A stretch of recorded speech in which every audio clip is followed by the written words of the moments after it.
وعلى آله وصحبه ومن أما بعد أعوذ بالله من الشيطان الرجيم وما اختلفتم فيه من شيء فحكمه إلى الله قال تعالى قل يا أيها الذين آمنوا أطيعوا الله وأطيعوا الرسول وأولي الأمر منكم وقال تعالى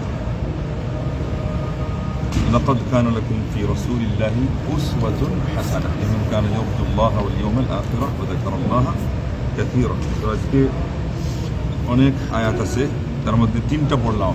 একটা হলো সূরা নিসার 59, 2 নম্বরটা হলো সূরা শুরা 10, 3 নম্বর হলো সূরা আহজাবের 21। সবগুলোর খোলাসা হলো যে আল্লাহ রসুল সাল্লাল্লাহু আলাইহি ওয়াসাল্লামের আনুগত্য করা এটা হলো আমাদের জন্য জরুরি, মানে খুবই জরুরি একটা কাজ। এমনকি অবশ্যই বলে আল্লাহ পাক সূরা আহজাবের মধ্যে যেটা 21 নম্বর আয়াতে এখানে বলেছেন যে আল্লাহ রসুলের জীবনীতে তোমাদের জন্য রয়েছে উত্তম আদর্শ। এখানে লাম দিয়ে, কাদ দিয়ে, লাকুম দিয়ে, ফি রসুলিল্লাহ শব্দকে আগে এনে 4টা তাগিদ দিয়ে বলা হয়েছে যে আল্লাহ নবী সাল্লাল্লাহু আলাইহি ওয়াসাল্লামের জীবনে আদর্শ আমাদের জন্য সীমাবদ্ধ। এটা হলো তো আদর্শ আছে, এই লোকটা ভালো বুঝলাম, কিন্তু আরও যে ভালো না এটা বোঝা গেল না। যখন বলা হলো এই লোকটাই এই এলাকার মধ্যে ভালো, তাইলে আর ভালো লোক নাই। এখানে বলা হলো যে আল্লাহ নবী সাল্লাল্লাহু আলাইহি ওয়াসাল্লামের মধ্যেই 4টা তাগিদ দিয়ে তোমাদের জন্য উত্তম আদর্শ, এর অর্থ হলো যে আর দ্বিতীয় কোনো মানুষের মাঝে সেই আদর্শ নেই। এটা হলো সূরা আহজাবের 21 নম্বর আয়াত বলছি। আর সূরা নিসার 59 সেটা তো বলে দিয়েছে যে তোমরা আনুগত্য করো আল্লাহর এবং আনুগত্য করো আল্লাহ রসুলের, এবং তোমাদের মধ্যে যারা দায়িত্বশীল আছে বা আলিমুল আমা আছে। তো যাই হোক, আল্লাহ রসুলের এটাতে আনুগত্য করো শব্দটা বলা আছে। এর অর্থ হলো আল্লাহ রসুল হিসেবে আনুগত্য স্বয়ং সম্পূর্ণ আল্লাহর আনুগত্যের মতো। আল্লাহ এমন পাওয়ারফুল।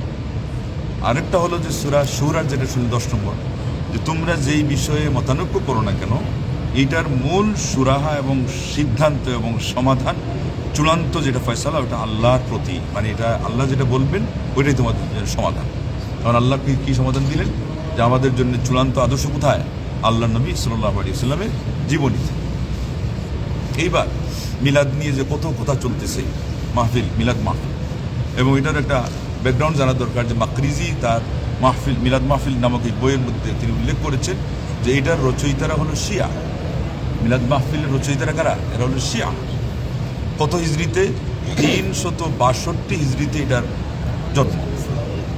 362 হিজরিতে এটার জন্ম। এটাই দিয়ে ঘুরে আসে 362 হিজরিতে তার জন্ম, এবং এটার সূচনা করছে উবায়দি ফাতিমিরা। উবায়দি ফাতিমি এরা আবার হলো ইবাদি রাফিদি, এরা হলো আপনার শিয়া এবং কঠিন পর্যায়ের শিয়া, যাদের আকীদা বিশ্বাসের মধ্যে কী ছিল? খালি বেদাত না, শিরিক পর্যন্ত ছিল। তাদের সময় খলিফার নাম নেওয়া হইতো জুমার খুতবায়। খলিফার নাম আসতে না আসতেই সারা মসজিদের মুসল্লিরা সেজদায় লুটে পড়তো। তার মানে কি? শিরিক। এটা হলো উবায়দি ফাতিমি, এরা এই পর্যায়ের শিয়া মানুষ। তো এদের মাধ্যমে এই মিলাদ মাহফিল আসছে। এমনকি যে পাঁচজাতন ওই হিসাব করে তারা আল্লাহ নবীর নামে খালি যে মিলাদ মাহফিল বাইর করছে জন্মবার্ষিকীটা নয়, আলী রাদিয়াল্লাহু নামে বাইর করছে আরেকটা, ফাতিমা রাদিয়াল্লাহু নামে আরেকটা, হাসান রাদিয়াল্লাহু নামে আরেকটা, হুসাইন রাদিয়াল্লাহু নামে আরেকটা। এইভাবে তারা প্রায় ডজন খানি বেদাতি অনুষ্ঠান এর রচনা করছে উবায়দি ফাতিমিরা। আমাদের সমাজে প্রসিদ্ধ হয়ে গেছে যে আবু জাফর আর মুজাফফর মৌসিল শহর, আর আবু সাদ আল কাউকুবরি। এটা হলো আবার সে নেমে যাওয়ার পরে আর নতুন করে উঠছে যখন ইরানে গিয়ে, তখন সেটা ইয়েতে ইরবিল শহরে গিয়ে, ইরাকে, এরপরে ইরান। সর্বপ্রথম হলো 361 থেকে 62 ভিতরে এই মিলাদ মাহফিল জন্ম নিয়েছে। এবং এই যে শতাব্দী, এই শতাব্দীটা কিসের মাধ্যমে পরিচিত? ইসলামী পরিবেশে এটা পরিচিত হলো মানে ফিতনার শতাব্দী। কারণ 4র্থ শতাব্দীতে সকল ফিতনা মাথা ছাড়াতে উঠছে, বিশেষ করে অভ্যুত্থান আসছে। আর 3 যুগ ছিল প্রশংসনীয় যুগ, সাহাবা, তাবি, তবে তাবিদের যুগ। আলহামদুলিল্লাহ এই 3 যুগের মধ্যে মিলাদ মাহফিলের কোনো অস্তিত্বই নেই। এবং তারা তো বের করে দিচ্ছে, তারা তো মানে একটা দিয়ে দিল, সুয়ুতী সাহেবের হাওলা দিয়ে বলে দিল যে আল্লাহ বলছেন যে কুল বিফাদলিল্লাহি ওয়া বিরহমাতিহি ফাবিযালিকা ফালইফরাহু হুয়া খায়রুম মিম্মা ইয়াজমাউন। হ্যাঁ নবী, আপনি বলে দিন যে তোমরা আল্লাহর অনুগ্রহে এবং আল্লাহর রহমতে তোমরা আনন্দিত হও, এটাই তোমাদের জন্য যা কুকিগত রাখো তার চেয়ে আরও উত্তম। তারা যা কুকিগত রাখে তার অপেক্ষা হলো আল্লাহর অনুগ্রহে এবং আল্লাহর রহমত লাভে ধন্য হয়ে খুশিতে আল্লাহর শুকরিয়া আদায় করা, এটা হলো উত্তম। তো এখানে আল্লাহ মিলাদ মাহফিল কোথায় বললেন? তারা বলতেছে যে ঈদ আমরা বানান করি, ওয়ালাইসালাম আমরা পালন করি, এটা খুশি। তো ঈদ হলো তো খুশি, কিন্তু এখানে ঈদ কোথায়? গেল একটা, এখানে তো ঈদ না, এখানে তো হলো আপনি ইবাদত করতেছেন, এটা ঈদের কোনো ফাংশন নেই। আচ্ছা, এরপরে আবার আরেকটা, তারাই নিজেরা যেটা বলে এর প্রতিবাদ হচ্ছে এখানে। তারা বলতেছে একদল এখন কিছু না পেয়ে জানেননি, বলছে আল্লাহ নবী সাল্লাল্লাহু নিজে বলছেন যে আমি সোমবার দিনে যে করি, এই রোজা রাখি, এটা আমার জন্মের কারণে।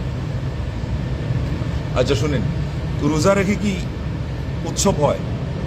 রোজা তো উৎসবের বিপরীত। রোজার ঈদ যেটা, এটা আসছেই তো এই জন্য যে সারা মাস আমরা রোজার বা উৎসবের বিপরীত কাজ করছি না খাইয়া থেকে। তো রোজা আবার কোন দিন উৎসব হইল? সব হলো টাল্টিবাল্টি, সব হলো ভাওতাবাজি। এরপরে আরেকটা কথা আছে, এখানে ধরা খাবে। এই সোমবার নিয়ে সারা জীবনে সোমবার আসলো, যে 12ই রবিউল আউয়ালে সারা বছরে প্রত্যেকটা সপ্তাহে যে একটা সোমবার গেল, এটা কই? তাহলে যদি সুন্নাহ অনুযায়ী আপনি এটা করতেন, তাহলে সারা বছরের প্রতিটি সপ্তাহের সোমবার আপনি রোজা রাখতেন। এবং সোমবার না, ওই একই সাথে বলা আছে বৃহস্পতিবার আল্লাহ নবী সাল্লাল্লাহু কি রাখতেন? রোজা রাখতেন। সুন্নাহর অনুসরণের মধ্যে নবী সাল্লাল্লাহু আলাইহি ওয়াসাল্লামের মহব্বত, সুন্নাহ ফলো করা বা যেভাবে আসছে সেইভাবে ফলো করা, এটার মধ্যে নবী সাল্লাল্লাহু আলাইহি ওয়াসাল্লামের মহব্বত। এটা তো আপনার আমার ইচ্ছা অনুযায়ী না।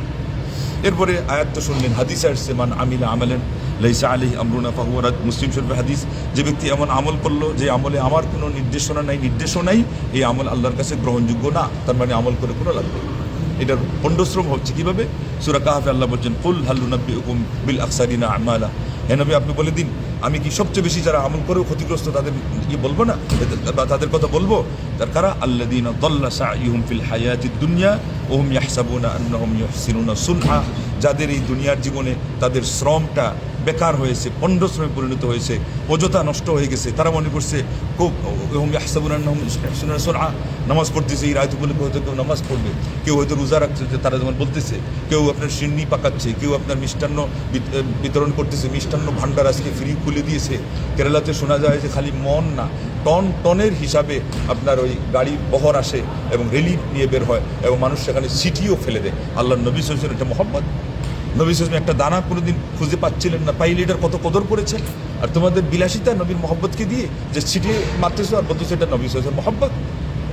তারা ওইগুলো ব্যাখ্যা করতেছে, মানে অপব্যাখ্যা যারে বলা হয়। তো আরেক হাদিসে আসছে যে মান আহদাসা ফি আমরিনা হাদা মা লাইসা মিনহু ফাহুয়া রাদ্দুন। আমার দিনের মধ্যে যে ব্যক্তি নতুন কিছু উদ্ভাবন করলো, সেটাও পরিত্যক্ত, মানে এটা গ্রহণযোগ্য হবে না। এখন আমাদের হুজুররা ইয়া নবী সালাম আলাইকা, নবীর মহব্বতে আমরা করতেছি, এগুলো বললে তারা জোড়াকে তালিকে জোড়া দিয়ে তারা এগুলো সাব্যস্ত করবে। আসেন আরেকটা পয়েন্ট আগে নিয়ে নিলে পরে সলিউশনে আমরা আসছি। এখানে আরেকটা কী পাওয়া যায়? মূলত এই মিলাদটা আসছে, যেহেতু ইসলামে আপনারা দিলেন তার কোনো ভিত্তি নাই, আসছে কোথার থেকে? তাইলে ওই যে উবাইদি ফাতিমির যুগে একটা লোক, সে হলো আসলে খ্রিস্টান। এরপরে পাদ্রি থেকে এসে মুসলমানদেরকে ধ্বংস করার জন্যে সে গুমরাহ সেজে মুসলিম সেজে এসে যুক্তি আনতেছে, বলতেছে আপনাদের নবী, মানে এখন বলতেছে আমাদের নবী ইনি বড় না যীশু খ্রিস্ট বড়? খ্রিস্টানদের নবী বলে আমাদের নবী বড়। তো খ্রিস্টানরা যীশু খ্রিস্টের নাম বার্থডে পালন করে, আমরা আমাদের নবী যেহেতু আরও বড়, ওনার নামে মিলাদ মাহফিল করবো না কেন? বলে তাই নাকি? বলে হয়, তাহলে তো আপনি অর্ডার দিলেই হয়। এই উনি অর্ডার দিল আর জারি হয়ে গেল। তাইলে কি বোঝা গেল? বৃক্ষ ফল তুমি কেমন, বৃক্ষে পরিচয়, আর বৃক্ষ কেমন, ফলেও পরিচয়। এটার জন্মদাতা হলো খ্রিস্টান, এবং জন্মদাতা হলো শব্দকরণে ধোঁকাবাজ, এবং জন্মদাতার হলো যুক্তি কি, যে খ্রিস্টান কোন নবী ভালো না এই নবী ভালো। আমাদেরকে তো এগুলি তো কোনো আবাদত আল্লাহ প্রবর্তন করেন নেই। আমাদের নবী সাল্লাল্লাহু ভালো, তার মানে নবীর অনুসরণের মধ্যেই আমাদের ভালো শেষ, নাকি না নবীর অনুসরণের বাইরে গিয়ে ভালো খুঁজবে? আল্লাহ নবী কোনো বাদ রেখে গেছে? তিনি তো সূরা মায়দার 3 নম্বর আয়াতে শেষে ঘোষণা দিয়ে গেলেন, আল-ইয়াওমা আকমালতু লাকুম দীনাকুম ওয়া আতমামতু আলাইকুম নি'মাতি ওয়া রাদিতু লাকুমুল ইসলামা দীনা। আজকের দিনে সব পরিপূর্ণ হয়ে গেল। তা আপনি 362 নাম ধরে আমি আপনাকে বললাম, 161 আগে মিলাদ মাহফিল নামে কোনো জিনিসের অস্তিত্বই ছিল না। আপনি জোড়াকে তালিকে জোড়া যতই দেন, আপনি বরং আরও হাবুডুবুকে ডুবতেছেন, আপনি বরং কোরআনের অপব্যাখ্যা করে জাহান্নামে যাচ্ছেন। নবী সাল্লাল্লাহু নামে আপনি মহব্বতের মিথ্যা দোহাই দিয়ে নবীর ধর্মের মধ্যে আপনি ডাকাতি করতেছেন, নবী সাল্লাল্লাহু ধর্মের মধ্যে আপনি চুরি ঢুকাচ্ছেন, আল্লাহ নবী সাল্লাল্লাহু আদর্শকে আপনি কলুষিত করতেছেন, আর আপনি বলতেছেন নবী মহব্বত। আর ওইদিকে আপনার পকেট ভারী করা হচ্ছে, হাদিয়া আসতেছে, তোফা আসতেছে, মিষ্টান্ন ভাণ্ডার খোলা হচ্ছে, আপনাকেও কিছু মুখ মিষ্টি করা হচ্ছে, আর আপনি বলতেছেন এটা তো খুব ভালো। দুনিয়াতে ফ্রিতে যদি কোনো জিনিস পাওয়া যায়, আবার অতিরিক্ত সেখানে হাদিয়া যদি আসে, তাহলে এটা ভালো হবেই তো। বিশেষ করে ইমান যত কমজোর, আজকে আমরা কমজোর ইমানের সময় আসছি, আমরা ফিতনার যুগে আসছি। তো এই জন্যে এখানে আরেকটা পয়েন্ট কি পাওয়া গেল, নেতিবাচক, এটা হলো অন্যদের থেকে হায়ার করে আপনি নিচ্ছেন এই কনসেপ্টটা। মিলাদ মাহফিলে এটা এই ধারণাটাই ইসলামে নেই। আপনি নিয়েছেন কোথার থেকে, যে খ্রিস্টানরা বার্থডে পালন করে তাইলে আমাদেরকে করতে হবে, এটা তো কোনো ধর্ম হতে পারে না। বরং এই ক্ষেত্রে আল্লাহ নবী নিন্দা করছেন।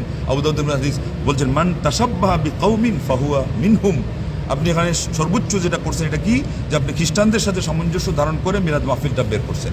আল্লাহ নবী সাহেবের উপরে হাদিস কি লাগাইছেন, বিধান কি লাগাইছেন, বলছেন যে ওদের অনুসরণ করার কারণে, ওদের সামঞ্জস্য ধারণ করার কারণে আপনার বরং ইসলামেই থাকা হলো না, আপনি তাদের অন্তর্ভুক্ত হয়ে গেলেন। ফাহুয়া মিনহু লা হাওলা ওয়ালা কুওয়াতা ইল্লা বিল্লাহ। এবং আপনার সুন্নাহ অনুযায়ী যত আমল ছিল, বেদাতি আমল করার কারণে, একটা আমল করার কারণে তাওহীদে আকীদা ছিল, নামাজ রোজা যেগুলো আল্লাহর কাছে কবুলও হইতো, সব গেছে পণ্ডশ্রমে পরিণত হয়ে। কারণ আল্লাহ নবী সাহেব আপনাকে ইসলাম থেকে বের করে ওই খ্রিস্টানদের ধর্মের মধ্যে ঢুকাই দিয়েছে, শুধু এই বেদাত করা। আর আমাদের লোকজন মজা মজা করে করতেছে বেদাত, খুব স্বাচ্ছন্দ্য নিয়ে করতেছে বেদাত। এবার আসেন, মোটামুটি কথাগুলো হয়ে গেল। এখন একটা সংশয় বের করছে শেখুল ইসলাম ইবনে তাইমিয়া রাহিমাহুল্লাহ। ওনার একটা কিতাব হলো মজমু ফাতাওয়া। এই মজমু ফাতাওয়াতে আসছে আবার 25 খণ্ডের 298 পৃষ্ঠা, আর ইক্তদাউ সিরাতুল মুস্তাকিমের 297 পৃষ্ঠায় উনি কিন্তু বড় আলেম ছিলেন, তো বড় আলেমদের কথার একটা ব্যাখ্যা। উনি বলছেন একটা কথা বলতে বলতে, অথচ একাধিক জায়গায় ওই দুই কিতাবের মধ্যে বলছেন এটা হলো বেদাত, বলছেন এটা হলো বিধর্মীদের সামঞ্জস্য। আমি যেগুলো বলছি এগুলো সব উনি বলছেন যে এটা বেদাত, এটাকে সালাফে সালেহিনরা সাপোর্ট করেন নাই, মুস্তাহাব তো বলেনি নেই। উনি এগুলো বলার পরে শেষে একটা কথা কি বলছেন জানেন, আর বেদাতিরা এইভাবে দলিল খুঁজে। উনি বলছেন যদি কেউ আল্লাহ নবীর মহব্বত নিয়ে, মানে সাদা মনে ইলিম কালাম নাই, নবীর মহব্বত নিয়ে আর আল্লাহ নবী সাল্লাল্লাহু আলাইহি ওয়াসাল্লামের ভালোবাসার ফাঁদে পড়ে গিয়ে এবং খুব বেশি ইবাদত করতেছে, সবাই মিলাদ করতেছে, সুর দিয়ে দিলে মিলাদ করেই ফেলে, হতে পারে। কাদ একটা শব্দ আসছে, কাদ আপনারা খেয়াল রাখেন যারা আরবি জানেন, কাদ মানে হতে পারে। কাদের আরেকটা হল কচিত কদাচিত। তো বলছেন যে ওই নিয়তের উপরে, বেদাতের উপরে সব যদি পৃথিবীর সকল আলিমও বলে, শেখুল ইসলাম বলবেন না, এটা সবাই জানে, বলেন আল্লাহু আকবার। কারণ শেখুল ইসলাম ইবনে তাইমিয়া হলেন বেদাতের জম। শেখুল ইসলাম ইবনে তাইমিয়া হলো বেদাতের বিরুদ্ধে, শিরকের বিরুদ্ধে বলিষ্ঠ কণ্ঠস্বর, দীর্ঘমেয়াদে 7 বার, আর খণ্ডকালীন সময় হিসাব করলে 3 সাথে যত হয় এতবার জেল খাটছে শুধু বেদাতের প্রতিবাদ করতে গিয়ে। আকিদাতে বেদাত, আমলে বেদাত, আখলাকে বেদাত, দিনে বেদাত, মুসলিম উম্মার মধ্যে বেদাত, পুরাতন বেদাত, নতুন বেদাত, যত ধরনের ফিরকার বেদাত, বিধর্মীদের পর্যন্ত খণ্ডন করা। শেখুল ইসলামের সারা জীবন পণ করা ছিল এটার উপরে, নজরবন্দি করা এটার উপরে। শেখুল ইসলাম কীভাবে এটাকে স্বীকার করেন? তিনি এটাকে স্বীকার করেন নাই, কিন্তু কি বলছে, ওই যে সরলতার কথা বলে বলছেন, কেউ যদি আল্লাহ নবীর মহব্বতকে সামনে রেখে একজন যদি এটা পালন করে, হতে পারে আল্লাহ তাকে সওয়াব দিন। এমনকি এক জায়গায় বলছেন আজরে আজিম, আল্লাহ মহা সওয়াবও দিতে পারেন। এই তো বেদাতি বাজারে এখন মানে জয় জয়কার। শেখুল ইসলাম বলছেন যে আল্লাহ সওয়াব দিবেন। আরে ও সওয়াব দিবেন আর আপনার জিনিসটা বেদাত কিনা, উনি বলছেন সব জায়গায় বেদাত। তো বেদাতের উপর সওয়াব কিসের উপর হতে পারে এটা আপনার জানতে হবে না। উনি বলছেন তার নিয়তের উপর। ওই লোকের আর নিয়ত কি, যে কোনো জায়গায় ভালো নিয়ত করলে কি হারাম হালাল হয়ে যাবে নাকি? আর হানাফি সমাজ যেগুলো আছে, আমি বুখারীর ক্লাসে বসে শুনেছি, আপনাদেরকে বলছি, আল্লাহকে সাক্ষী রেখে এটাও বলেছেন যে অপকর্ম হয়ে যাওয়ার পরে কোনো মহিলার কনসেপ্ট হয়ে যাওয়ার আশঙ্কা থাকে, তো কুকুরকে দিয়ে ওই মহিলাকে যদি আবার নাউজুবিল্লাহ আকাম করানো হয়, বুখারী শরীফের শিক্ষক বলতেছেন এটা জায়েজ হয়ে যেতে পারে। এটা ইসলাম, এটা ইসলাম। হানাফি মাযহাবের এই ধরনের কিছু ফতোয়া আছে, আপনি শুনলে অজু ভঙ্গ হয়। আল্লাহ আমাদের হেদায়েত। আমরা তো তাদের বিরুদ্ধে এরকম লাঠি নিয়ে চলি না, অন্তত আমার কাছে এমন হাতিয়ার আছে, আমি তো দাঁড়িয়ে যেতাম। তাইলে এই মাযহাবকে বা এদের দলকে পোষানোর জন্য মনে যে দ্বিতীয় আরেকজন আমার মতো পারত বলে। আল্লাহ এক পর্যায়ে জিদ্দাতে আমি বলছিলাম যে আমার কাছে মওদুদির বিরুদ্ধে যে পয়েন্টগুলো আছে শেখ মতিউর রহমানের চেয়ে বেশি আছে, কিন্তু আমি ওই মানহাজের মানুষ না যে মানুষকে পোষাইতে হবে। মানুষকে যত সুন্দর করে আহ্বান করা যায়, আসলো আলহামদুলিল্লাহ, লাস্তা আলাইহিম বিমুসাইতির। আল্লাহ নবী বলছেন তুমি দারোগা না। ওই মূলনীতিগুলো আমি ফলো করি, এই জন্য আমি নিজের মুখকে দুর্মুখ বানাই না। আনলে আমার কাছে পয়েন্ট আছে আলহামদুলিল্লাহ অনেক বেশি। আলহামদুলিল্লাহ বলেন আলহামদুলিল্লাহ ওয়া শুকরুলিল্লাহ, লাকাল হামদু কুল্লু ওয়া লাকাল শুকরু কুল্লু ওয়া বিয়াদিকাল খায়রু কুল্লু ওয়া ইলাইকা ইউরজাউল আমরু কুল্লু, লাকাল হামদু কাসীরান কামা তুনঈমু কাসীরা ওয়া লাকাল শুকরু কাসীরান কামা তুতি কাসীরা। এখানে শেখুল ইসলাম কোনটা বলছেন? কিছু মানুষ আছে জাহিল, কিছু মানুষ আছে মূর্খ, ইলম নাই, কিন্তু তার সরল মনের ভিতরে কোনো কাজ করার কারণে আল্লাহ সওয়াব দিতে পারে। আমার কাছে তার বৃত্তিও আছে আলহামদুলিল্লাহ। সেটা কোনটা? এই যে মানে ইসরায়েলের একটা লোক বলছিল যে আমি যদি মারা যাই তাহলে তোমরা আমার সারা লাশকে তোমরা জ্বালাইয়া ছাই করে দিবা, অর্ধেক পানিতে আর অর্ধেক স্থলভাগে ছেড়ে দিবা। আল্লাহ পাক তাকে কিয়ামতের দিন ছাইটাই জমা করে বললেন যে এগুলো কেন করছো? এটা কি জায়েজ? জায়েজ না। কিন্তু ওই যে সে বলছে আল্লাহ আপনার ভয়ে করছে। আপনার ভয়ে করছি, তখন হাদিসে কি আসছে? আল্লাহ নবী বলছে আল্লাহ পাক তাকে মাফ করে দেবে। তো সাই করা কি জায়েজ? হারাম। এটা তো হিন্দু ধর্মের ট্রেডিশন, তাদের এটা রসম রেওয়াজ।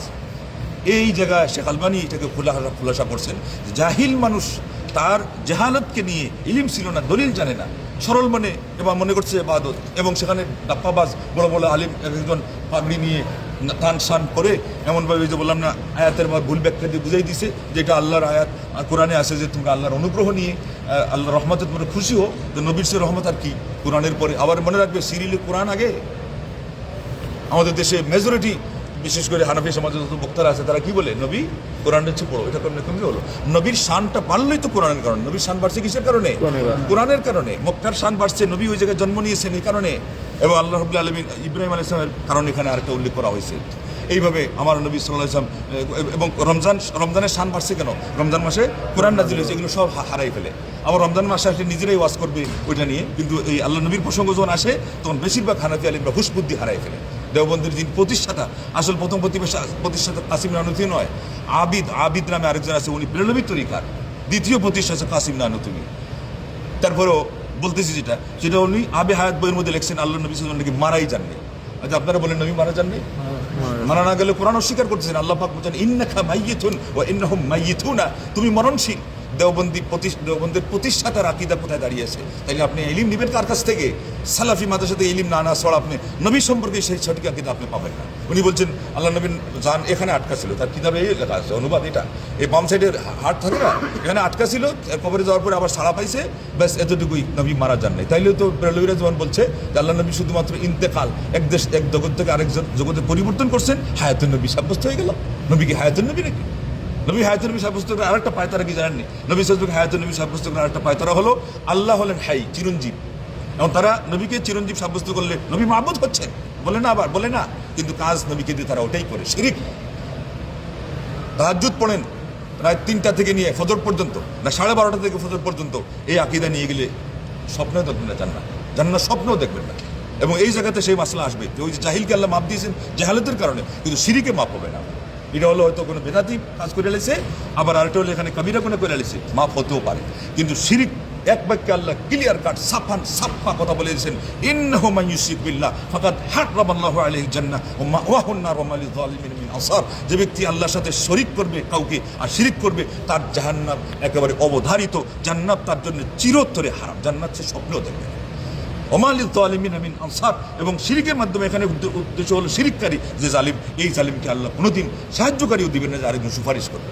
কিন্তু তারা আবার শেষ পর্যন্ত এদিকে আপনাকে কিন্তু শিরিক করাবে, ওইদিকে বলবে নবী ইয়ে করেন, মহব্বত করে মিলাদ করে নেন, এরপরে পীর সাহেবদের হাতে বয়স হয়ে যান গা, এরা সুপারিশ করবে। সব ভাওতাবাজি। আল্লাহ নবীর এতিম উম্মতকে এরা যে পরিমাণ ধোঁকা দিচ্ছে, এই ধোঁকাকে যদি বিজ্ঞ প্রাজ্ঞ অভিজ্ঞ আলিমরা যদি এটার মুখোশ উন্মোচন না করেন, তাইলে রেহাই নাই, জান্নাতে যাওয়ার কোনো কায়দাই নেই। আপনি মনে করছেন যে নামাজ পড়েন আর আপনার কাছে কিছু তবজাবার ইবাদত করেন জান্নাত পেয়ে যাবেন, তো সোজা।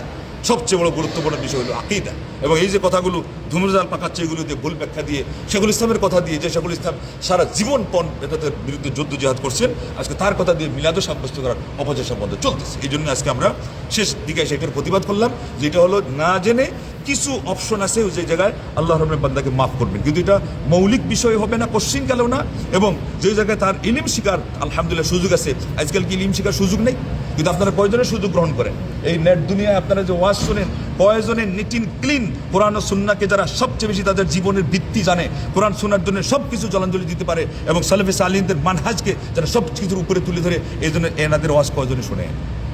কারো সুরের কারণে ওইদিকে আপনার ভক্তি, কারো আপনার আগের পরিচিতির কারণে ওনাকে ভক্তি, কারো ওনার মধ্যে এই আকর্ষণ আছে এই জন্য অথচ সালেফে সালেহিনরা তাদের দিনকে এত গুরুত্ব দিতেন যে একটা কালিমা শুনতেন না বেদাতি মানুষের।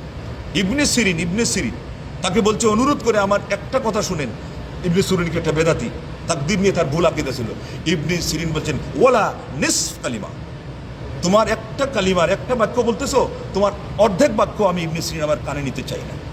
ইবনে সিরিন কত বড় আলেম, কঠিন বিষয়ে আসছে। ইমাম আবু হানিফা রাহিমাহুল্লাহ চিঠি লিখতেন কঠিন মাসআলাতে, যখন থেকে যেতেন ইবনে সিরিনের কাছে চিঠি লিখতেন, ইবনে সিরিনের সমাধান কি, এর নাম হলো ইবনে সিরিন।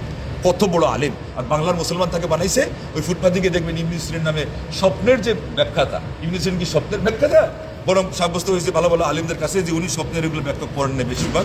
উনি আলেম হিসাবে মাঝে মধ্যে কোনো কেউ প্রশ্ন করছে উত্তর দিয়েছেন। উনি আসলে এত বড় আলেম যে তৎকালীন সময়ে সবচেয়ে সুখ্যাতিপূর্ণ মাসলা মাসাইল বের করার ক্ষেত্রে কোরআন হাদিসের দলিল যেখানে নাই, এই জায়গায় ইমাম আবু হানিফার ক্রেডিট। কোরআন হাদিসের পুঁজিতে ক্রেডিট নাই, পুঁজি ওনার কম, এটা পরিষ্কার, সারা পৃথিবীর সমস্ত আলেম জানে। কিন্তু যেই জায়গায় দলিল কম, ওই জায়গায় সূক্ষ্মভাবে কোনো জায়গায় দলিল থেকে একটা জিনিস নেওয়াতে উনি পরাঙ্গম। ব্যাস, তো এই পরাঙ্গমতা কই পর্যন্ত থাকবে? যখন দলিল হাজির হবে না। ইদা যা নাহরুল্লাহ ইয়া বাতালা নাহরু মাকিলিন, আলিমরা বলছেন আল্লাহর নদী যখন হাজির হবে, মানে কোরআন সুন্নাহ, মাকিল নামক একটা ব্যক্তির নদী দিয়ে কিছু কাজ নেওয়া হইতো, বলছে ওইটা চলবে না। লা ইজতিহাদা মান নাস, আর একটা বাণী হলো সালাফে সালিনদের, দলিল এসে গেলে কোনো ইজতিহাদ চলবে না। তাই ইমাম আবু হানিফা রাহিমাহুল্লাহ ওই বিষয়ে উনি তীক্ষ্ণ ঠিকই, কিন্তু দলিলের সামনে তো ইমাম আবু হানিফা রাহিমাহুল্লাহকে আপনি আগাইয়ে দিতে পারেন না। না, এটা তিনি নিজে গ্রহণ করেছেন। তিনি নিজে বলেছেন ইদা সাহহাল হাদিস ফাহুয়া মাযহাবি, হাদিস বিশুদ্ধ হয়ে গেলে এটা আমার মাযহাব। কিন্তু আজকে ওনার যা অনুসারী, এদেরকে আপনি উম্মতও বলতে পারেন। ওনাকে এমনভাবে মানে এমনভাবে উপরে তুলছে যেন নবীর কথা, আমরা যেমন নবীর কথাকে এদিক সেদিক হইতে দিই না, তারা ইমাম আবু হানিফার কথাকে এদিক সেদিক হইতে দেয় না। অথচ উনি তো তার সম্মান বাড়ছে, এই জন্য আলিমগণ বলছেন যে উনি বলছেন এক পর্যায়ে নবীর একটা জয়ীফ হাদিসও আমার কাছে, আমার রায় তোমরা যেটাকে খুব প্রাধান্য দিচ্ছ, এটা হচ্ছে আমার কাছে মর্যাদাপূর্ণ। কিন্তু আজকে সারা পাক ভারতে যারা এই হানাফি মাযহাবের ফিকহ নিয়ে খুব বাড়াবাড়ি করে, ইনাদের কাছে ইমাম আবু হানিফার একটা মত হাদিসের চেয়ে বেশি মূল্যবান। এটা বাস্তব কথা। গিয়ে দেখবেন যে হাদিস ছেড়ে দিবে, ইমাম আবু হানিফার কথা ছাড়বে। এটা কিয়ামতের দিন কি ওনার বগলের স্থান পাবে, নাকি না নবীর সুপারিশ পাবে? কোশ্চিন গুলো পাবে। কারণ ওনারা নিজেরাই সবাই আল্লাহর কাছে মর্যাদা পাইছেন আল্লাহর কথাকে ভক্তি দেওয়ার কারণে। নবী মুহাম্মদুর রাসূলুল্লাহ সাল্লাল্লাহু আলাইহি ওয়াসাল্লাম কথাকে আল্লাহর কথার পরে পরে সারা পৃথিবীর সমস্ত মানুষের কথার উপরে স্থান দেওয়ার মাধ্যমে। তো বলতেছিলাম এই ইবনে সিরিন আল্লাহু আকবার কত বড় আলেম। তো আপনারা একটু আগে শুনতে পেলেন যে কোরআন সুন্নাহ এর আলোকে এই যে ইসলামে যে মিলাদ মাহফিল, এটার অবস্থান কোন জায়গায়, আমাদের লোকজন এটাকে নিয়ে যেতে যেতে কোথায় নিয়ে গেছে। তো শেখুল ইসলাম ইবনে তাইমিয়া রাহিমাহুল্লাহ, আমি হাওয়ালা আগেই বলেছি, ওনার কথা গিয়ে যত ভুল ব্যাখ্যা দিচ্ছে, এই ভুল ব্যাখ্যার কোনো অবকাশ নাই, কোনো সুযোগই নাই। এই জন্য আপনারা মিলাদ মাহফিল এগুলোতে কশিনকালেও কান দিবেন না। এবং একটু আগে শুনলেন যে এটা আসছে শিয়াদের থেকে, আমাদের লোকজন এটাও জানা নেই। আর কোন জায়গাতে শেষ কথা, আল্লাহ নবী সাল্লাল্লাহু প্রকৃত মহব্বত কোথায়? প্রকৃত মহব্বত তার অনুসরণে, যেটা তার থেকে সাব্যস্ত হয়েছে। এটার দলিল কোথায়, এটাতে শেষ করে দেবো। এটা হলো সূরা আল ইমরান আয়াত নম্বর 31, কুল ইন কুনতুম তুহিব্বুনাল্লাহ। আল্লাহকে মহব্বত করেন কি করেন না? মহব্বত করেন কি করেন না? এখানে জামিয়াতুল ইমাম সৌদ থেকে একজন প্রফেসর ছিলেন আব্দুর রহমান আল খুমাইস, ঢাকাতে গেছিলেন, ইমাম সৌদের শিক্ষক। এইরকম ছাত্রদের বুকের মধ্যে অঙ্গুলি এইরকম দিয়ে বলতেন, এইরকম থাপ্পড় দিয়ে বলতেন, ফিকা হুব্বুন নবী, এই তোমার এই কলিজার মধ্যে নবীর, আমার নবীর মহব্বত আছে না নাই? তখন বাংলার জন্য মুসলমান তারা তো মনে করে যে সৌদি শেখের চেয়ে আমাদের মহব্বত বেশি। কাতির হব্ব বলে দিতে বলে, কাতির হব্ব আল্লাহর পরীক্ষা, আল্লাহর ইমতিহান, এখনই তোমার পরীক্ষা নিয়ে আমি তোমাদের। তখন তিনি বলতেন এটা করো কিনা, ওইটা বাদ দাও কিনা, হয়ে যায় হ্যাঁ। বলে কিসের হব? নবী সাল্লাল্লাহু মহব্বত যদি থাকে, পাই পাই করে কড়ায় গন্ডায় নিক্তিতে মেপে মেপে স্কেলের রোল যেরকম দেওয়া হয়, এইভাবে আল্লাহর নবী সাল্লাল্লাহু সুন্নাহগুলো তুমি আমল করো কি করো না। আর যদি একটা জিনিস সুন্নাহ থেকে সাব্যস্ত না হয়, এটাকে তুমি ঘৃণা করে সারা পৃথিবীর আলিমরা এক হয়ে যাক, আল্লাহ নবীর সুন্নাহ থেকে সাব্যস্ত নয়, এটাকে তুমি পরিত্যাগ করতে পারো কি পারো না। এই জায়গাতেই তো নবীর মহব্বত সীমাবদ্ধ। আল্লাহ বলেছে আমার কথা, ফাত্তাবিউনি, তোমরা যদি নবী সাল্লাল্লাহু আল্লাহকে প্রকৃত মহব্বত করো। এখানে আল্লাহ আরেকটা পয়েন্ট দিয়ে দিয়েছে, নবীর মহব্বত মানেই হলো আল্লাহর মহব্বত মানেই কার মহব্বত? নবী সাল্লাল্লাহু আলাইহি ওয়াসাল্লাম মহব্বত। এটা যদি সাব্যস্ত হতে হয় তাইলে ফাত্তাবিউনি, আল্লাহ নবীকে বলছে তোমার ভাষায় বলে দাও যে আমাকে তোমরা অনুসরণ করো, বলেন সাল্লাল্লাহু আলাইহি ওয়াসাল্লাম। তাহলে ফায়দা কি হবে? ইউহিব্বুকুমুল্লাহ, আল্লাহ তোমাদেরকে ভালোবাসেন। আরো পুরস্কার আছে, ওয়া ইয়াগফির লাকুম যুনুবাকুম, নবীর সুন্নতের উপর আমল করলে আল্লাহ আপনার গুনাহ মাফ করবে। ধরে নেন যে আপনি এই পর্যন্ত মিলাদ পড়তেন, ধরে নেন যে আপনি এই পর্যন্ত বেদাতি কোনো পদ্ধতিতে জিকির করতেন, ধরে নেন যে আপনি এই সময় এই পর্যন্ত বেদাতি কোনো আমলে আপনার এলাকায় মানুষ মারা যাওয়ার পরে খাওয়া দাওয়া সোহার এই ধরনের বেদাতি অনুষ্ঠান করতেন, আজকে থেকে আপনি এটা পরিত্যাগ করলেন, প্রতিজ্ঞা করলেন যে না, দেশে এটি আমি এটা করবো না, এমনকি আমাদের সমাজ থেকে আমি এটা উচ্ছেদ করবো, আপনার পুরস্কার জারি হয়ে যাবে এখন থেকে। আল্লাহ গুনাহ মাফ করে দিবেন, এরপরে আল্লাহ আপনাকে ভালোবাসবেন, আর এরপরে আল্লাহ বলছেন আল্লাহু গফুরুর রহিম, আল্লাহ হলেন ক্ষমাশীল, আল্লাহ দয়াশীল। আল্লাহ তোমার আসমাউল হুসনা ওয়াসালিতে দোয়া করতেছি, আজকে এমনি মুসলমানদের আল্লাহ অস্তিত্ব নিয়ে আজকে চ্যালেঞ্জ শুরু হয়ে গেছে, দেশে হোক সারা পৃথিবীতে হোক। খালি ইনার এই রাজনীতি, ওনার এই পদের মোহ, ওনার এই স্বার্থ লাগবে, ওনাকে দেশ খেস সব কিছুকে জলাঞ্জলি দিয়ে ওনার কিছুদিনের জন্য নেতৃত্ব লাগবে, ওনার ব্যাংক ব্যালেন্স লাগবে, ওনার বাড়ি গাড়ি লাগবে। এই জন্য সারা দেশকে রসাতলে দিয়ে আজকে নেতারা নিজেদের স্বার্থ দেখে তারা পাগল হয়ে যাচ্ছে। আলিমুল আমাদের হলো না, আমার এই মাসলাক, আমার এই মাযহাব, আমার এই তরিকা, আমরা এই আকিদার, তারা এগুলো নিয়ে মত্ত কনফারেন্স করে, সেমিনার করে, সেম্পিয়াম করে, মিউজিয়াম তারা তারা রাখে, এগুলো দিয়ে তারা স্মরণীয় পানি রাখে, এই করে সেই করে কিতাবও লেখে, নবীর হাদিসের ব্যাখ্যা গ্রন্থও লেখে। মূল টার্গেট থাকে যে একটা তরিকাকে টিকানো, একটা মাযহাবকে টিকানো। এই যে ফিতনার যুগ, আল্লাহ নবী যেটা বলেছিলেন যে আমার উম্মতের উপর একটা পিয়ালার উপরে যেরকম মানুষের হাত যেরকম পড়ে, ওই রকম চতুর্দিক থেকে শত্রুরা ধাওয়া করবে, আক্রমণ করবে। এই সময় তোমাদের বাঁচার উপায় কি? সাহাবারা বললেন আমরা কি সংখ্যায় কম হয়ে যাবে? এই কারণে বললেন না, আনতুম মিজান কাসীর ওয়ালাকিন্নাকুম গুসাউন কাগুসাই সাইল, তোমরা সংখ্যায় বেশি হবে কিন্তু তোমাদের অবস্থা হবে যে খড়কুটার মতো। আমরা আজকে খড়কুটার মতো হয়ে গেছি বন্ধুগণ। এই জন্য ইমানকে আবার তাজা করতে হবে, এর আগে আকীদাকে স্বচ্ছ করতে হবে, আকীদার মধ্যে সংস্কারের ধোঁয়া তুলতে হবে, মনের ভিতরে আগুন তুলতে হবে, নবী মহব্বতের প্রকৃত যে মহব্বতের যে স্পৃহা সেটার, এবং ঘৃণা বলে বেদাত এবং যত কুসংস্কার আছে সেগুলোকে পরিত্যাগ করতে হবে, অবহেলার ডাস্টবিনে নিক্ষেপ করতে হবে, সমাজে সেখানেকে ঝড় তুলতে হবে এবং প্রতিবাদের বলিষ্ঠ কণ্ঠস্বর হতে হবে আপনাদের একজনকে। নিজের পরিবার দিয়ে শুরু করেন, তারপরে সমাজ, তারপরে রাষ্ট্র, সারা পৃথিবী পর্যন্ত আপনার দাওয়াতের জন্য আপনি প্রতিজ্ঞা নেন। আল্লাহ বরকত দান করবেন, বারাকা দান করবেন। আল্লাহ যেন আমাদেরকে তৌফিক দান করেন, গুনাহ খাতা মাফ করেন। আল্লাহ সুন্নাহর অনুসারী তৌহিদ ভিত্তিক আকীদার আল্লাহ আমাদেরকে পোষণকারী হিসাবে গ্রহণ করেন, এবং বেদাত এবং তার চেয়ে আরও জঘন্য শিরিক আর কুসংস্কারীগুলোর থেকে আল্লাহ আমাদেরকে মুক্ত করেন, আমাদের সমাজকে আল্লাহ হেফাজত করেন। সুন্নতি আমল যখনই আসবে ঝাঁপতে ধরবেন, সুন্নতের কথা যেখানেই শুনবেন একেবারে আপনার ওই মধুপোকার মতো করে মৌচাকের আশপাশে গিয়ে ভিড় জমাবেন, আর বেদাত যখনই শুনবেন ঘৃণা করে সব ছেড়ে দিবেন, মোহ মায়া সব ছেড়ে দিবেন যে আমি আল্লাহকে পেতে চাই, নবীর সাথে প্রকৃত মহব্বতকারী হতে চাই। তাইলে নবীর হাতে হাউজে কৌসরে পানি পান করবেন, ইনশাআল্লাহ নবীর সুপারিশ পাবেন। নবী সিদ্দিকিন, সুহাদা, সালিহিনদের সাথে সংস্রবে, তাদের সংস্রবে কিয়ামতের দিন জান্নাতে আল্লাহ রাব্বুল ঠাঁই দিতে পারেন। আল্লাহর কাছে আমরা সেই আশা রাখছি, সেই দোয়া করছি। আল্লাহ যেন আমাদেরকে সেই তৌফিক দান করেন এবং কবুল মঞ্জুর করেন। তামাম জাহানের মুসলমানদেরকে আল্লাহ ভালো রাখেন, আমাদের দেশটার উপরে আল্লাহ যেন মায়ার নজর রাখেন। এই দেশের শুভাকাঙ্ক্ষী কেউই না। যে যত বলেন আমি এই দলের ভক্ত, আমি সেই দলের ভক্ত, এমনকি ইসলামী দল সহ ইসলামের জন্য কেউই করতেছে না। ওই একটু আগে যা ব্যাখ্যা শুনলেন, খালি একটু মিলাই নেন, আল্লাহর ওয়াস্তে একটু মিলাই নেন। কেউ ইসলামের জন্য নেই, আসল ইসলামের জন্য নেই। কারণ নিয়ত আছে ঠিক, কিন্তু সেই ইসলামটা চিনেই না। ইসলামকে অনিসলামের সাথে তালগুল পাকাইয়া, সুন্নাহকে বেদাতের সাথে জোড়াতালি দিয়া, শিরিকের সাথে তাওহীদকে দিয়ে মিতালি বানাইয়া এ কোন ইসলাম চায়? আর যেগুলো হলো অন্যান্য দল, এগুলো তো বামপন্থী। রামপন্থী আর কি? দুই শব্দে রামপন্থী আর না হলে বামপন্থী। একজন হলো পশ্চিমাপন্থী, আরেকজন হলো পার্শ্ব দেশের আপনার ওই যে তাবেদারিকারী। তাই এদেরকে দিয়ে কী হবে? এই জন্য আল্লাহর কাছে খুব বেশি কান্নাকাটি করেন। আমাদের দেশটা অনেক অসহায়, এই দেশের উপরে আল্লাহ খাস রহমত দিয়ে এতদিন টিকিয়ে রাখছেন, নাহলে আমরা এই পর্যন্ত টিকতে পারতাম না। জিনিসপত্রের দামের খবর নিয়ে দেখেন, বিদ্যুতের অবস্থা নিয়ে দেখেন, কোন সংকটে যে দেশ যাচ্ছে আল্লাহ ছাড়া কেউ জানে না। আল্লাহর কাছে খুব বেশি হাজারি করেন, রাতের শেষ ভাগে একটু উঠেন, আর সে অনেকেই মোবাইল দেখতে দেখতে সময় নষ্ট করেন, ওই জায়গায় ঝেড়ে মুছে ফেলে দিয়ে অলসতা, 2 রাকাত নামাজ পড়ে আল্লাহর কাছে হাতটা তুলে কান্নাকাটি করেন। এরপরে বিক্রির নামাজটা পড়েন শেষ রাতে, তারপরে শরীর সুস্থ যাদের আছে, আল্লাহ কোনো শারীরিক উজর রাখেন নাই, সাথে এসে প্রথম কাতারে আপনি মসজিদে সালাদটা পড়েন। যার শক্তি আছে আপনি জুমা মসজিদে নামাজ পড়েন, আর জুমা মসজিদে নামাজ পড়বেন, আপনার ব্যায়াম হয়ে যাবে। মসজিদ থেকে যাতায়াতের মধ্যে সালাফে সালিনদের ব্যায়াম হয়ে যেত। আমাদের আজকে দেখলাম যে একজন বিশ্বব্যাপী তাবলিগ করে বেড়ায়, সে আপনার ওই যে এমন বিশ্বাসী হয়েছে এক্সারসাইজের মধ্যে নির্লজ্জজনকভাবে এইরকম ব্যায়াম করতেছে। আমাদের সালাফে সালিনগুলো করার দরকার হয় নাই। আপনি জামাতে নামাজ পড়েন, মসজিদ যত দূর, আল্লাহ নবী সাহেব বলছেন দিয়া রুকুম তুত্তাব আসার রুকুম, তোমাদের ঘর যেখানে যাদের দূরে আছে দূরেই থাক, সেখান থেকে হেঁটে হেঁটে তুমি আসো, যত পা তুমি পদক্ষেপ ফেলে মসজিদে আসবা আবার ফিরত যাবা, এর জন্য তোমাকে সব দিবে আল্লাহ রাব্বুল আলামিন। আল্লাহু আকবার।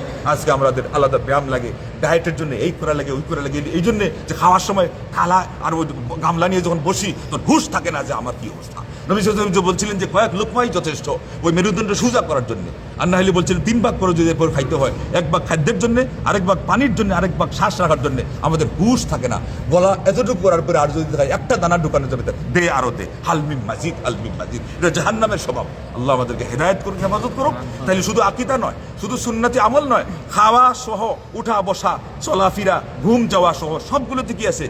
ইসলামী অনুশাসন আছে। এটাকে আমরা যেদিন সুন্দর করে মানবো, আমাদের পরিবারে এটার জন্য আমরা ফিট করবো। ওয়া'মুর আহলাকা বিস-সালাহ ওয়াসতাবির আলাইহা লা নাসআলুকা রিজকান নাহনু নারযুকুক ওয়াল আকিবাতু লিত-তাকওয়া। পরিবার পরিজনকে নামাজের নির্দেশ দাও, আর তুমিও নামাজের উপর অটল অবিচল থাকো। আমি আল্লাহ তো রিজেক্ট চাই না, রিজেক্ট সারা পৃথিবীর মানুষকে আমি দেই, রিজেক্ট নিয়ে তো চিন্তা কিসের? আমাদের তো ইমান দুর্বল, এই জন্য আজকে রিজেকও পাই না, ইবাদতেও শক্তি পাই না, দুনিয়াও হারাচ্ছে, আখিরাতও হারাচ্ছে। কাসিরাত দুনিয়া ওয়াল আখিরা ওয়া যালিকা হুয়াল খুসরানুল মুবিন। দুনিয়া হারানো, আখিরাত হারানো হচ্ছে, আর এর চেয়ে সুস্পষ্ট ক্ষতি আর কি হতে পারে? হুদাতুদ্দিন কদ দাল্লু ফাবানাত খাসারাতুহুম বাউদ্দিন বিদ-দুনিয়া হামা রাবিহাত তিজারাতুহুম। আপনারা তো আমরা আপনারা আলিমরা পর্যন্ত, দ্বীনের দায়ীরা পর্যন্ত, এখানে কবি বলছেন যে আমরা শেষ হয়ে গেছি। আজকে আমরা ধ্বংস হয়ে গেছি এই জন্য যে আমরা দ্বীনকে দুনিয়ার পরিবর্তে বিক্রি করে দিয়েছি, যার ফলে আমাদের ক্ষতি সুস্পষ্ট হয়ে গেছে।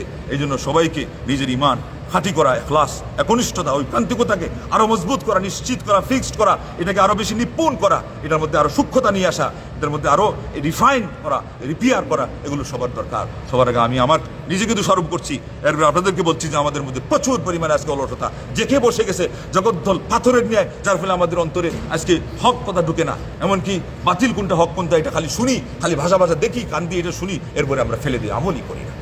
আল্লাহ আমাদেরকে এই এখনো অভিশাপ দেন নাই, এখনো ধ্বংস করেন নাই, এখনো আমরা দুনিয়াতে আসি, শ্বাস নিচ্ছি, আল্লাহর অক্সিজেন নিচ্ছি, তার দেওয়া রিজিক আমরা খাচ্ছি, উপভোগ করতেছি, অসংখ্য অগ্র দুনিয়ামত, তার শুকরিয়াটা পর্যন্ত আদায় করা আমাদের খবর নেই। আল্লাহ যদি এটার উপর পাকড়াও করতেন, মা তারাকা আল্লাহ জাহরিয়া দাব্বা, কুরআনে আল্লাহ বলছেন কিন্তু আব্বা, আল্লাহ পাক যদি পাকড়াও করতেন এই ভূপৃষ্ঠে একটা প্রাণী, একটা পিপিলিকেও বাঁচতে দিতেন না। আমরা আছি কিসের ভরসায়? কিচ্ছু না, আল্লাহর অনুগ্রহের উপরে। তারপরে কি শুকরিয়া আদায় করবো? তারপরে কি আমরা অনুশোচনা করবো? তারপরে কি আমরা বলবো যে আল্লাহ আজকে থেকে মাফ চাই, আমরা যা করছি অন্যায় করছি, তুমি আমাদেরকে মাফ করে দাও? এটা করা দরকার, এছাড়া বাঁচার উপায় নেই। আল্লাহ তুমি আমাদেরকে তৌফিক দাও, গুনাহ খাতা মাফ করো, বিপদ দূর করো, দেশ খেস তামাম জাহানের মুসলমানদেরকে আল্লাহ আমাদের জাতি সহ সবাইকে তুমি রক্ষা করো সব ধরনের ফিতনা থেকে, ফাসাদ থেকে, দিনের দিক থেকে, দুনিয়ার দিক থেকে, শরীরের দিক থেকে, পারিপার্শ্বিকতার দিক থেকে। আল্লাহ তুমি আমাদেরকে যত নিয়ামত দিয়েছো এটা আরও বাড়ায় দাও। আর যত আশঙ্কা সামনে দেখতে পাচ্ছি, সব ধরনের আশঙ্কা থেকে, দ্রব্যমূল্যের দাম বৃদ্ধি হওয়া সহ যত ধরনের অনিরাপত্তা, এবং আমাদের পার্শ্ববর্তী দেশ হোক আর আপনার এই পন্থী সেই পন্থী হোক, এদের আগ্রাসন থেকে আমাদের দেশটাকে রক্ষা করো, তামাম জাহানের মুসলমানদেরকে আল্লাহ রক্ষা করো। বলুন আমিন ওয়া আখিরু দাওয়ানা আনিল হামদুলিল্লাহি রাব্বিল আলামিন। আসসালামু আলাইকুম ওয়া রাহমাতুল্লাহি ওয়া বারাকাতুহু।